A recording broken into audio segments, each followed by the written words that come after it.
Kimsin beni öpüyorsun? Ne yapıyorsun manyak? Sen kimsin? Ne yapıyorsun? Taciz etti beni. Senin neyini taciz edeyim ben? Terbiyesiz. Sen kimsin, şu haline bak ya. Armut dibine düşer. Ya mahsul olur. Bak bu iş namusmuş. Kızım bak ya katil olur. Belasına vermesin Münevver. Ay yolda yürüyemem, akrabalarım ne derim ha? Elleriniz kırılsın. Ben yürüyemem, ömür ne derim? Boynuzladın mı lan beni?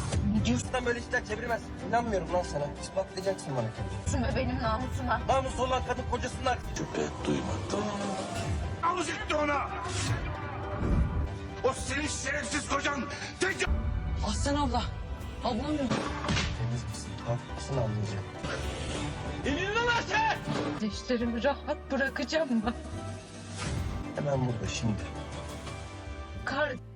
أن الحلقة رقم 1 من مسلسل السوق قد حققت مشاهدات عالية جدا، وهناك ارتفاع هائل في الريتنج في جميع الفئات. ومن الواضح أن الإعلان الأول من الحلقة الثانية من المسلسل هتكون بأحداث مثيرة وشيقة للغاية. وما هي الأسرار التي ستنكشف في الحلقات القادمة عندما يواجه الأبطال تحديات غير متوقعة؟ وترقبوا ذلك لمعرفته في خلال الحلقات القادمة.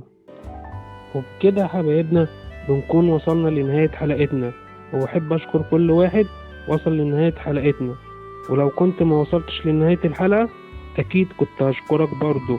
ولو أول مرة تشوفنا ادعمنا باللايك الجميل والاشتراك اللذيذ علشان تكوني أول واحدة أو علشان تكون أول واحد يوصل له كل جديد. مع السلامة. باي باي.